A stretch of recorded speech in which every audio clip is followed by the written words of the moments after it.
cái lốp môi tia môi làm theo tia tia à rồi môi rồi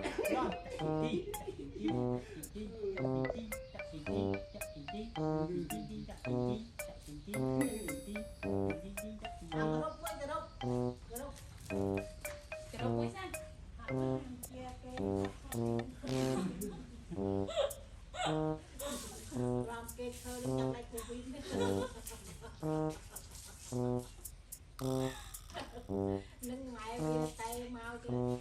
hai can tu đại học cho đây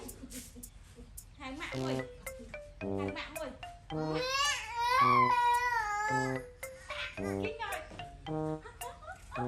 dạ là vậy Hãy subscribe cho kênh Ghiền Mì Gõ để không bỏ lỡ